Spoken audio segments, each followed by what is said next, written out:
On a rainy morning in Boston, Adam, a young millionaire rushing to get ready for an important meeting, experiences a life-changing moment.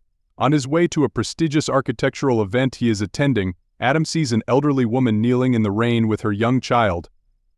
Without thinking twice, he hands her the keys to his house, hoping to help her in her time of need. When he returns home, Adam opens the door without knocking first and is shocked by the scene inside. That day in Boston, at a prestigious architectural event in the country, Adam walks through the lobby of one of the most prestigious architectural events in the country, where the splendor of the event space stands in stark contrast to the true purpose of the evening. Despite the glitz and sophistication, the event is a charitable event that raises funds for affordable housing projects. Famous architects, including Adam, have contributed their designs to make these plans a reality, providing the upper class with the opportunity to make a significant contribution to society, although for some it is simply an opportunity to show off their status. Adam, known for his outstanding talent, has always shone with the works he creates. Despite his obvious success, there have been recent rumors of a change in his behavior, marked by the tragic loss of his young wife in an accident and the responsibility of caring for his ailing father. Some have suggested that he has become aloof and reserved, but those who understand the hardships of life see his attitude as his way of dealing with adversity. During the event, Adam meets Lillian, a legendary figure in the world of architecture, admired for her vast experience and many accomplishments. "Adam, it's impressive to see you here," she says, looking at him intently. "I heard that, in addition to your stressful work, you also spend time taking care of your father." "That is commendable," Adam responded with a polite smile and nodded, although he felt out of place in the environment filled with appearances and playful banter. Noticing his discomfort, Lillian commented, "Events like this often feel superficial, but sometimes they bring surprises. What really brings you here today, Adam?" Adam smiled sadly. "I came here more out of obligation than desire. My life has not only revolved around architecture, but has also been shaped by deeper experiences and lessons I learned from my father." He paused, thinking about the difficult times. "My father, despite facing many hardships, always found ways to help others. He was a simple man with a big heart. He raised me alone, and all his sacrifices became valuable lessons for me." Lillian listened attentively, her face showing deep respect. "It's rare to find someone who holds such values, especially one as successful as you. Your father must have been a great man." Adam replied with a glint of pride in his eyes. "He did a little bit of everything to support us, from fixing things for the neighbors to giving private lessons. He always said that a person's greatest asset is not what they own, but what they can give to others." Lillian nodded, understanding the deep meaning in Adam's words. "That explains a lot about you, Adam, and how you conduct your life and career." "Many people here could learn from that." Adam smiled in thanks to Lillian. "I just try to live in a way that would make my father proud. He taught me that the true architecture of life is building bridges between people, creating spaces of understanding and mutual support." Lillian smiled with genuine admiration. She too had started life simply, studied hard, and reached one of the pinnacles of her profession. But there was a sadness in her eyes that she was unmarried and kept that part of her life private. After leaving the architectural event, Adam drove back to his home, a place that had become more of a refuge than a living space. When he arrived, he found his father, Robert, who was staying with him due to his poor health, watching a night show. Despite his health challenges, Robert kept his spirits high and his mind active.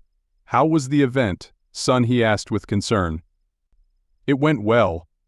Despite the atmosphere of people who thought they were gods because of their money, it was a success. I even talked to Lillian about the importance of our work to society," Adam replied as he sat next to his father. After the conversation, he stood up and went to the kitchen. "I'll fix us something to eat." "What do you want?" he called over his shoulder. "Anything, son. Don't bother me too much," his father replied with a grateful smile. Later, while helping his father into bed, Adam talked about the next day's plans. "Dad, I have to go on a business trip tomorrow morning for a meeting about a new project. I'll leave everything at home, and Mrs. Martinez promised to check it out for you." Mr. Robert, who was already comfortably in bed, looked at him with affection. "You're a good son, Adam. Go do what you need to do. I'm proud of you." Mr. Robert had been through a lot in the past. After Adam's mother left, he took on the huge responsibility of raising him alone. Despite the financial difficulties, he always prioritized Adam's education, believing that it was the path to a better future. All the money he earned was invested in his son's education. With determination and dedication, Adam seized every opportunity to study, becoming the famous architect he is today. Despite his success, he never forgot his father's hardships and sacrifices, always being there to care for him with the same love and gratitude he received as a child. The next morning, Adam woke up early to prepare for the important day ahead. He dressed carefully, choosing an elegant suit suitable for an important meeting in a neighboring city. Before leaving, he called the person he planned to meet. "Good morning, Mr. Connor. I'm on my way and will be there shortly." Adam confirmed his plans as he headed to his car. A sudden heavy rain started to fall, and the driver, who was familiar with Adam's route and habits, was waiting. "Looks like we're going to have some rough weather on the road," Mr. Adam, the driver, commented as he approached. Traffic in the neighboring city became chaotic due to the heavy rain. Adam's car moved slowly through the congested streets. He looked out the window, the raindrops pounding against the windshield, lost in thoughts of the upcoming meeting. Suddenly, a sight on the side of the road caught his eye: an apparently homeless woman holding a newborn baby, trying to protect it from the relentless rain. It was a picture of desperation and vulnerability that touched Adam's heart. Without hesitation, Adam said to the driver, "Please stop.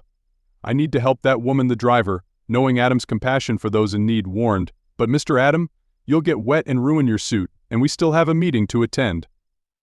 Adam replied determinedly, "I can't skip it. This is more important than the meeting." Adam opened the car door and stepped out, wearing a light coat to protect himself from the heavy rain. Standing before him was Stella, a woman with worried eyes and a small child clutched to her. "Can I help you?" Adam asked, his voice soft but determined.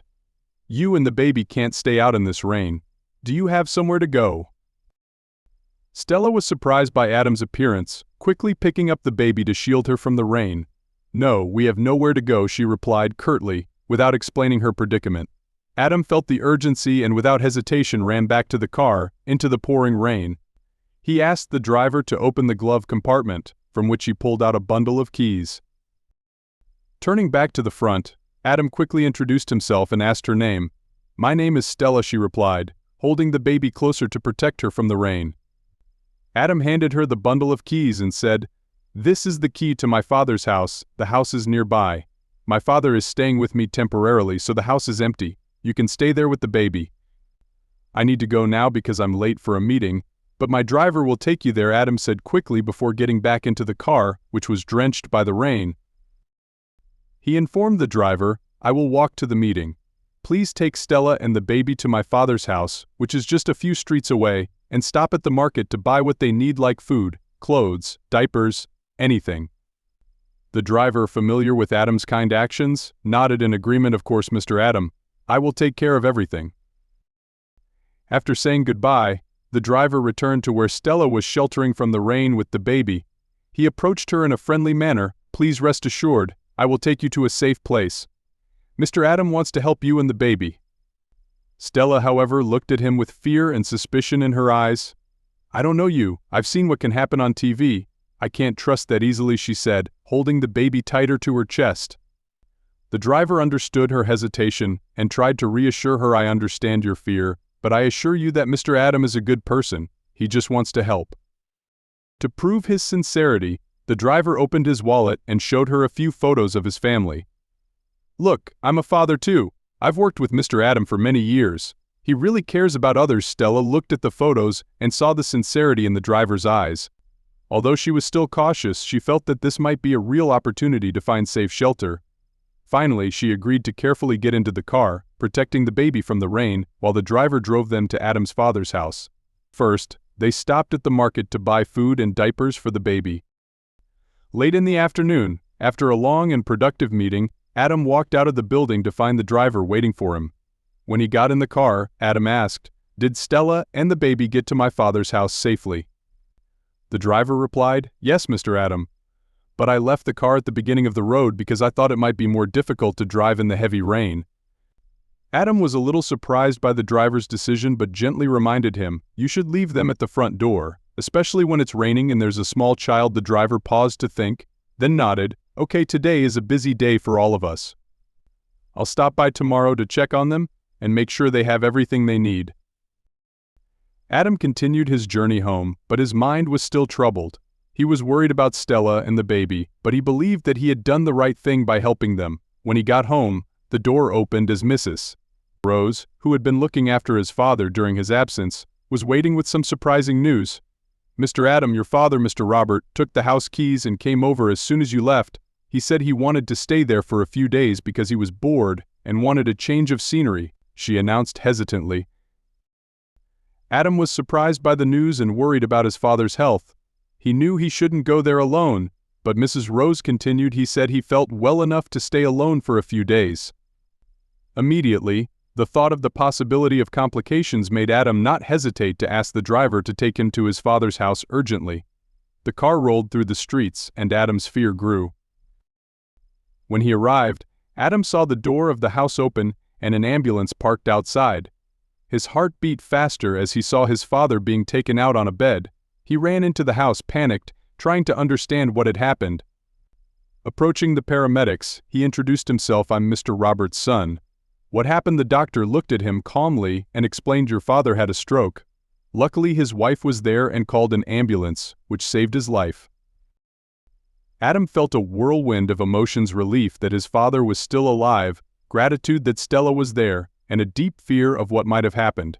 He decided to stay by his father's side during this crucial time. Despite his nervousness, he couldn't stop thinking about Stella and the baby. As the ambulance began to move towards the hospital, Adam returned to the house, looking for Stella and the baby.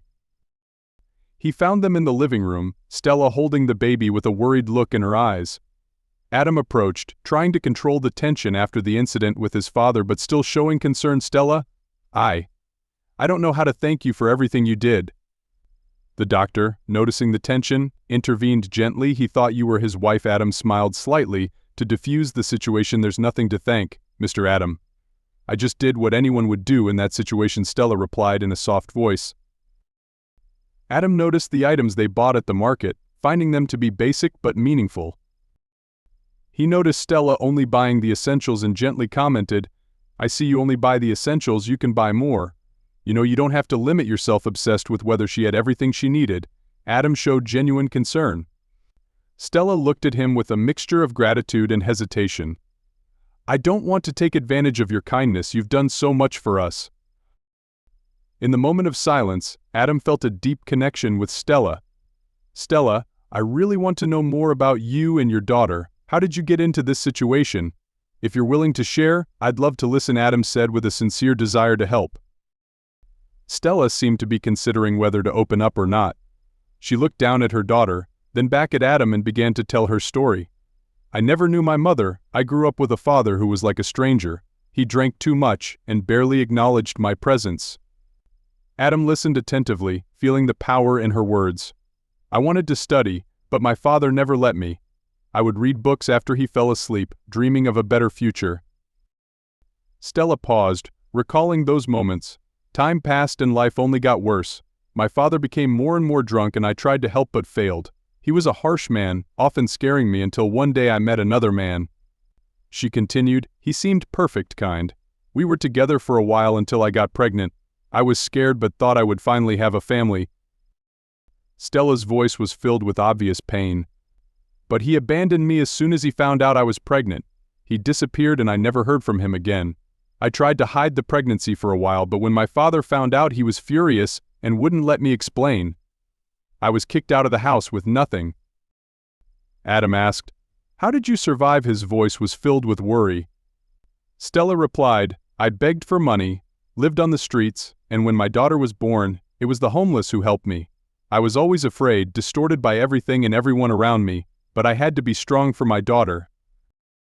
Adam looked at Stella, not only seeing the pain and fear in her eyes, but also feeling the extraordinary strength. "You are really strong, Stella. Your story is a story of great struggle." Stella smiled sadly. "I have no choice. Life is not kind, but I can't give up for my daughter. I will face everything again." "I don't know how to thank you for everything," Stella continued, her voice choked with emotion. "When I saw all your father's books, I felt like I was in heaven. I love reading, but I never had the chance to access so many books." Adam smiled gently. "You can read whatever you want, Stella. Consider them yours." As he was about to leave, Adam turned to Stella and handed her an envelope. Here is some money to help with the expenses," he said softly. Stella looked at the envelope, feeling its weight, and opened it carefully. "Adam, this is too much. I can't take it all," she trembled. "Please take it," Adam insisted with an encouraging smile. "You need it more than I do. Buy clothes, food, everything you and the baby need." Tears rolled down Stella's cheeks. "I don't even know how to thank you. You not only helped me, but you gave me hope in the moment of silence." Stella looked at Adam and wondered, "May I ask if you're married?" Adam sighed, a shadow passing over his face. "I'm married," he began. "My wife passed away in an accident just a month after we got married, 3 years ago." Stella covered her mouth with her hand, surprised and saddened by this revelation. "I'm sorry, Adam. I didn't know." Adam shook his head slightly. "It's okay, you've been through hard times, but you've learned to live with the pain. The pain never completely goes away, but we learn to live on, right?" Stella nodded, feeling an unexpected connection with Adam through their shared experiences of loss and hardship. Adam stood up, picking up his keys. "I need to go now, but please consider this house your own. If you need anything, call me." "Thank you, Adam," Stella said sincerely. He nodded with a sad smile. "Take care of yourself, Stella, and remember that you are not alone." With that, Adam left, leaving Stella sitting there in a mixture of gratitude, hope, and the feeling of no longer being alone in this world. Adam returned home, his mind filled with thoughts of his encounter with Stella and her story. The next day, he visited his father in the hospital. Adam's father was in stable condition but still needed constant care. Sitting by his bedside, Adam began to tell about Stella and her daughter, detailing the day Mr. Robert fell ill and how she called the doctor to save him, as well as the hardships she had gone through. Father Adam listened attentively, his face showing his emotions. "You did well, son. Stella seems like a wonderful and brave woman," he said in a weak but proud voice. "It's good to see you grow into a man with a good heart. I thank God for not giving up on me when I needed the strength to raise you alone." In a comfortable moment of silence, they were both lost in their own thoughts. Father Adam continued, thoughtfully, "Don't you think it would be better to bring Stella and the baby to live near us? They could stay at our house. They would add life to the house and you wouldn't have to travel so much to visit them." Adam considered the suggestion. The idea of bringing Stella and her daughter closer was appealing, and the prospect of his father having more presence in the house was also very appealing. "That's a good idea, Dad. I'll talk to Stella about it.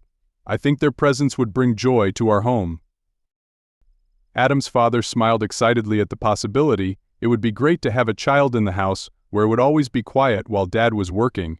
With this new idea in mind, Adam said goodbye to his father, promising to seriously consider the proposal and discuss it with Stella. He left the hospital with a sense of hope, thinking about the possibilities that the future could bring for everyone. After a long day of working on a big project, Adam felt exhausted but determined. He drove to the house where Stella was staying, thinking about the proposal he had planned. When he arrived, he found Stella cleaning up some things in the living room, with her daughter playing quietly on the floor. Stella saw Adam and smiled gently. "Hey Adam, you're late," she greeted. Adam felt that there was something important to discuss with Stella. He started to sit down next to her, his eyes full of seriousness. Stella looked at him with curiosity, asking, "What is it, Adam?" He took a deep breath, trying to organize his thoughts. "My house is quite big, and since my father got sick, it has been very quiet. He loves reading, and I thought, since you love reading too, we could share this time together. Besides, he can help you with your studies if you want."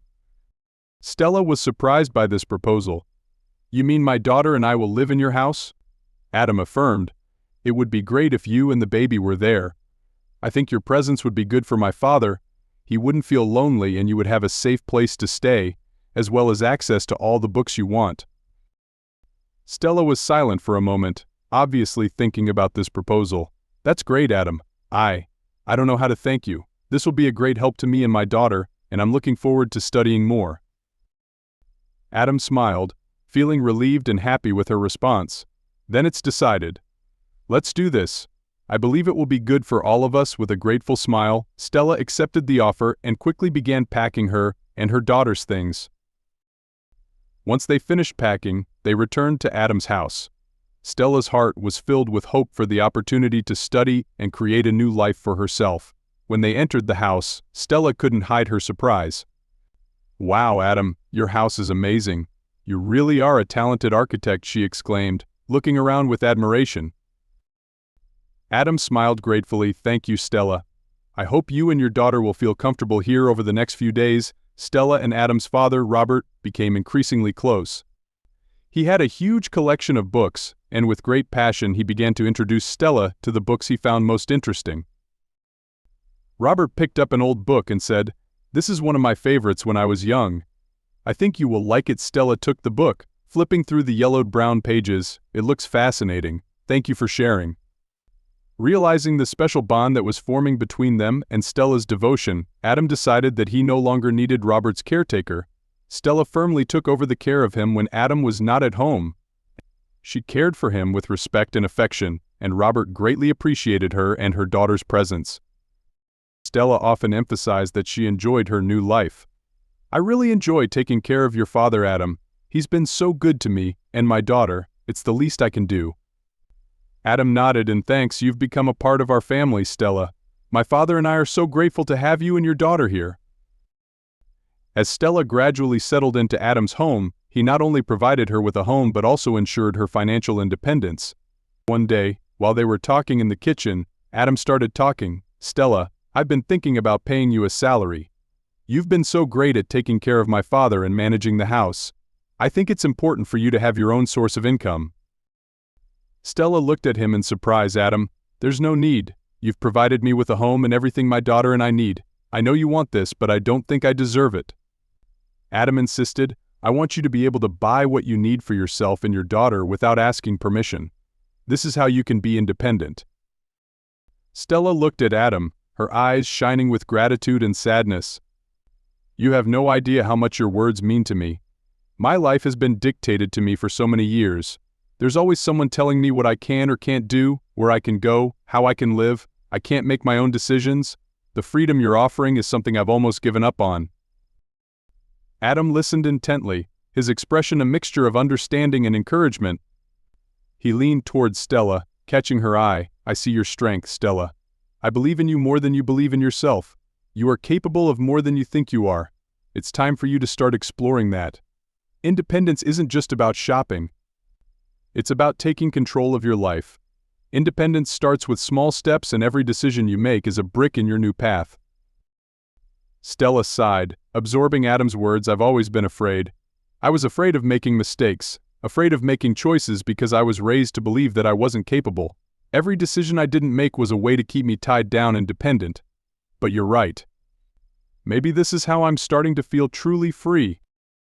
Adam nodded encouragingly. "Exactly, Stella. And don't think you have to do everything alone. I'm here to support you, but the final decision is always yours. Think of this as an opportunity to rediscover yourself, to find out what you really like and want for your life and your daughter." Stella looked into Adam's eyes, her emotions filled with determination. "I want that.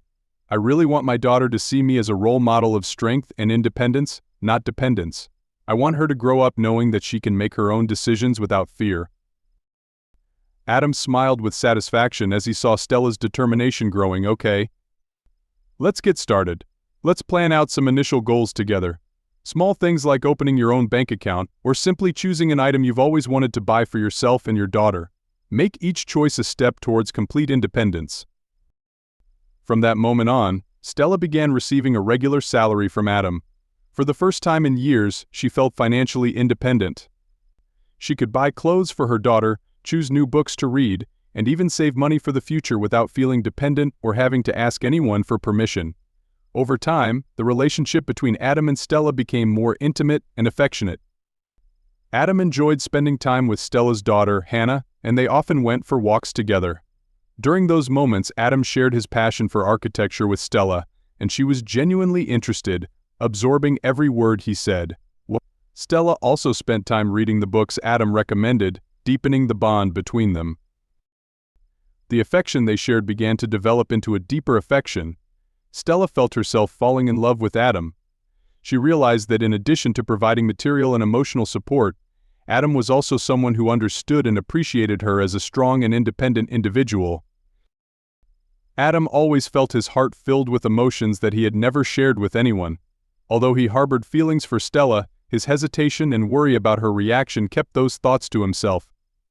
One day as the sun set in the sky, Adam sat on the porch with his father, whom he had always trusted and turned to for advice. "Dad," Adam began, his voice filled with seriousness, "I think I'm in love with Stella. This is the first time in years that I've felt this way, but I don't know what to do." Adam's father smiled knowingly, his eyes looking deeply into his son's. "Son, life is too short to hesitate. If you feel this way about Stella, you should tell her. You deserve to be happy." His father's advice was like a ray of light that pierced the dark clouds in Adam's soul. "You really think so? If she doesn't feel the same, you'll never know unless you try, and the way she looks at you says a lot too." He encouraged him, and inspired by his father's words, Adam decided to talk to Stella. He wanted to express his feelings and find out if his feelings were reciprocated. With a mixture of anxiety and hope, Adam began to plan how to approach the matter with Stella, hoping that she would share the same feelings. That night, after putting Hannah to bed, Stella sat in the living room reading a book.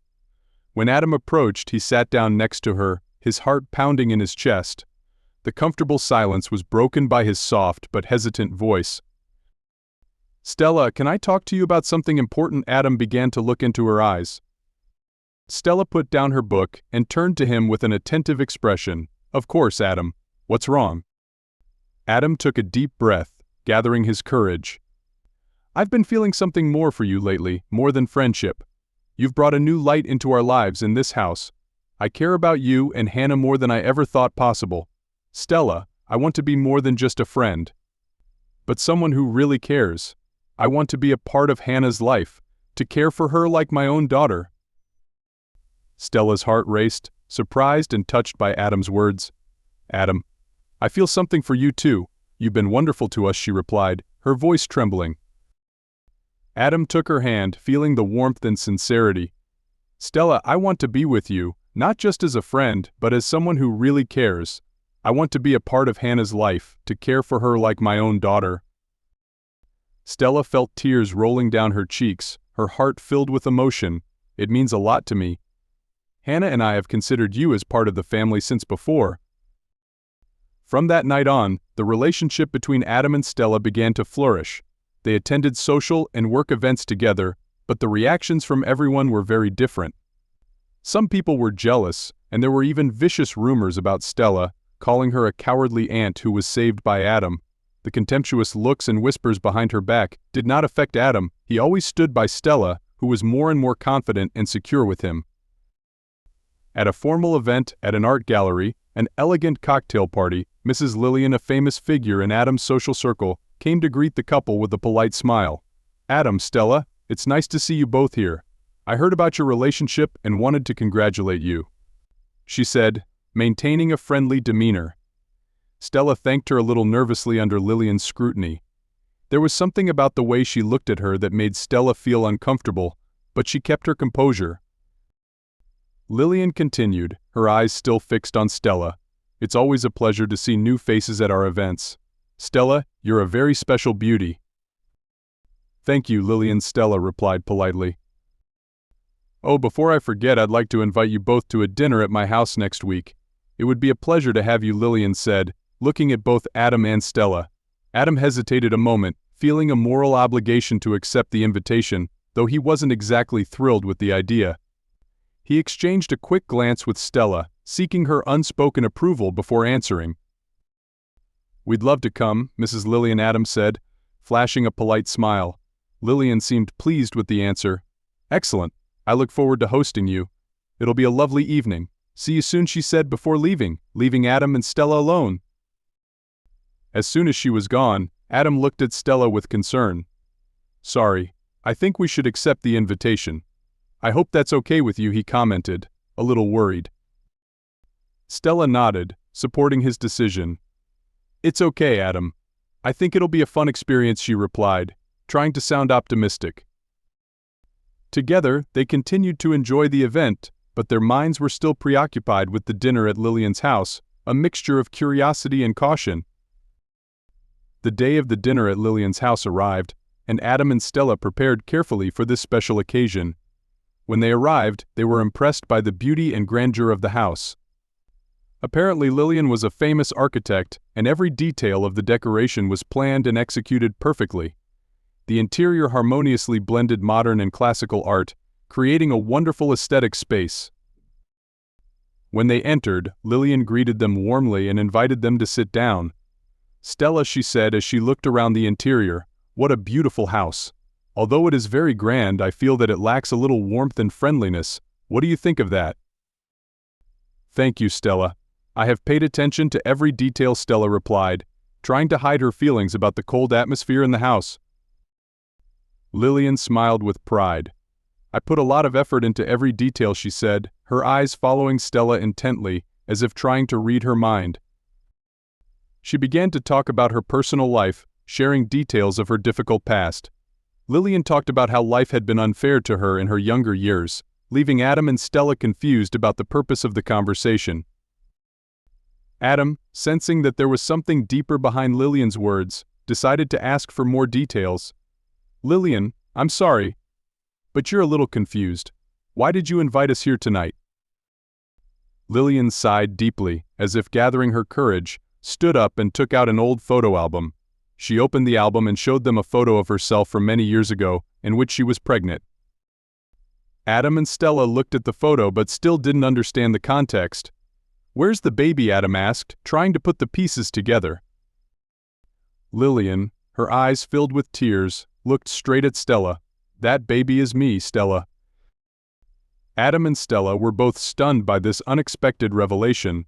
Stella looked at the photo and then back at Lillian, trying to take in the truth. "I'm your daughter," her voice was trembling with emotion. The revelation that Lillian was Stella's mother was like a bombshell in their minds, leaving everyone at the table in a state of shock. Adam, confused, expressed disbelief. "This seems impossible. Lily and Stella never knew her mother. How can you be sure that she is your mother?" Stella, still trying to process the situation, stared at Adam and Lillian, unable to find the words to respond. The idea that the woman sitting across from her could be her mother was something she had never imagined. Lillian, tears in her eyes, began to tell her story, each word heavy with the emotions and truths she had carried with her for years. "When I was young, I met Stella's father. He seemed like a nice man, although he had a drinking problem. We were together and I got pregnant. But after Stella was born, he changed. He became violent, and on the day we left the hospital, he took her away from me and disappeared without a trace."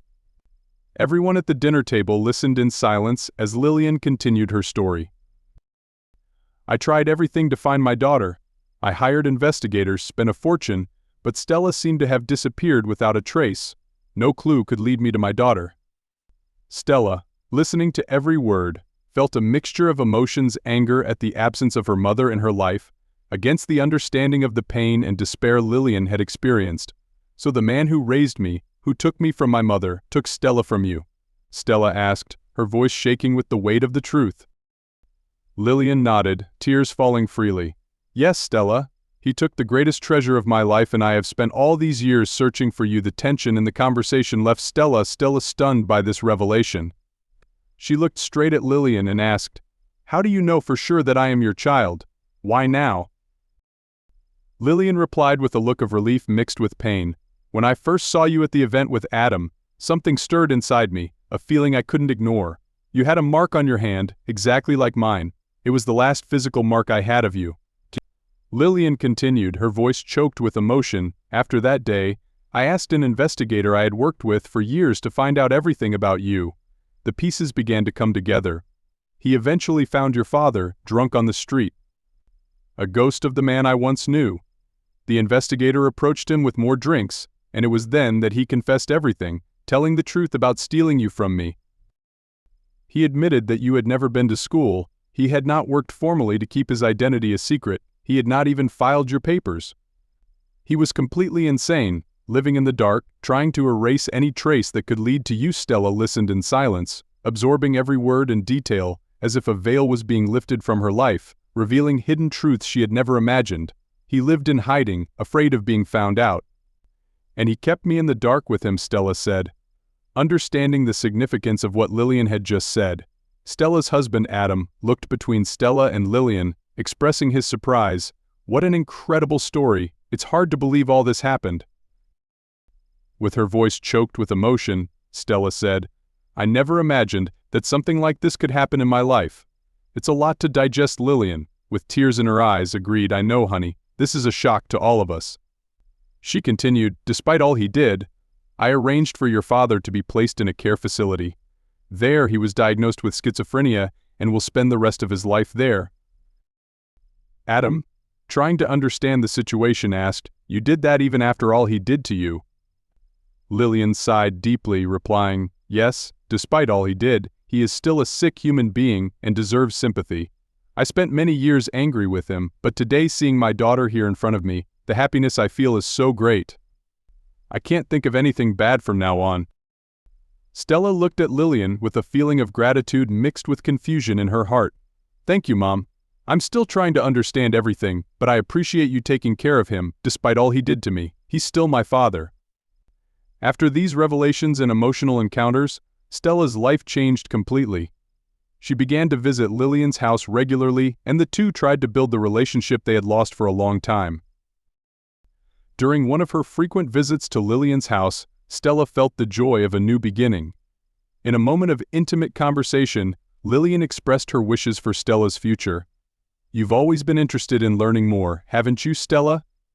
She served tea on the large veranda of the house. Stella, her eyes filled with hope, replied, "Yes, I've always dreamed of studying architecture, but I never had the chance." Lillian smiled warmly. "Well, I think it's time to make that dream come true. I want you to enter the top architectural school in the country. I'll take care of everything for you." Stella was speechless, overwhelmed. "You would do this for me?" "I don't even know how to thank you," she said, tears of gratitude forming in her eyes. Lillian took Stella's hand across the dining table. "After all we've lost, this is the least I can do."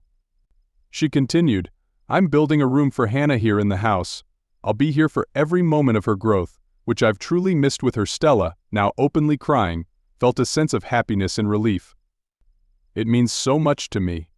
Lily and Hannah would love having a grandmother like you." During one of Stella and Lillian's warm encounters, the conversation became deep and emotional while Hannah was playing in the garden. Lillian confided to Stella, "My biggest dream after finding you was to be called Mom by you, but I understand that all this is very new and I respect your time. I will do anything to be worthy of that title." Stella, touched by Lillian's words, replied sincerely, "You have done so much. I appreciate every gesture you made. I am sure we will become closer as time passed." Their relationship naturally and organically grew stronger. Stella often visited Lillian's house, where Hannah loved to spend time. She was completely comfortable in Lillian's presence, filling the house with laughter and joy, creating a family atmosphere that had long been a part of both Lillian and Stella's lives. Years passed, and as Stella's architectural studies neared completion, graduation day finally arrived. After facing many challenges and overcoming countless adversities, she was about to celebrate a milestone in her life. The graduation ceremony was packed with teachers, family members, and friends, all gathered to witness Stella's success. As she walked down the aisle to the stage, Stella felt a mixture of pride and gratitude. Her eyes scanned the auditorium, searching for three special people: her husband, who has always supported her unconditionally, her father-in-law, who has become a reliable father figure in her life, and of course, Lillian, her biggest supporter in the architecture industry. Stepping onto the stage, Stella looked out at the audience and began her speech. "I am here today not only because of my own efforts but also because of the invaluable support of some very special people." Her voice filled with emotion, she continued, "My husband, who has always stood by me and encouraged me to achieve my goals. Father-in-law, who welcomed me as a son and gave me strength in difficult times. And of course, my dear mother Lillian. You not only gave me an opportunity to study, but also gave me the home, love, and family that I have always wanted." Stella's words moved everyone present, especially Lillian, who could not hold back her tears. She covered her face with her hands, moved by the word mother from Stella. As Stella finished her speech, Lillian walked closer to her, away from the hustle and bustle of the graduation ceremony, tears welling up in her eyes. She began to speak, her voice choked with emotion. "My dear, for many years, my heart has been missing an important part. An essential part of me has been missing. I have always known deep down that this day would come. The day when I could finally see you grow up and become the wonderful woman you have become." Stella was still absorbing the intensity of the moment, listening intently as she held her mother's hand. Lillian continued, "When you were taken from me, a sad silence filled my life. I fought every day, not only to find you, but to keep the flame of hope burning, and today, seeing you as a strong and radiant graduate, hope became a reality." Lillian's voice softened as she spoke of the years of separation. "For years, I imagined what it would be like to hold you again, to touch your face, to laugh and cry with you. I missed so many moments, so many milestones that a mother should share with her daughter. But now, looking at you, I see that every tear and prayer was worth it." Stella, moved by her mother's words, whispered, "Mom, I missed you every day, even when I didn't know who you were. There was a void that nothing could fill until today." Lillian nodded, the emotion mirrored in her daughter's eyes. "I know, my child, and no matter how many years have passed, we will make new memories together. Life has given us a second chance and I will be here every step of the way." The two embraced, a hug that closed the years of separation and solidified their bond. "You have completed me in ways I never imagined," Lillian whispered. Stella looked at her mother and replied, "You have shown me the true meaning of family and love. I am so grateful for everything." But their story is a testament to the fact that a mother's love can overcome any obstacle, and that a mother never gives up on her child, no matter what life throws at them.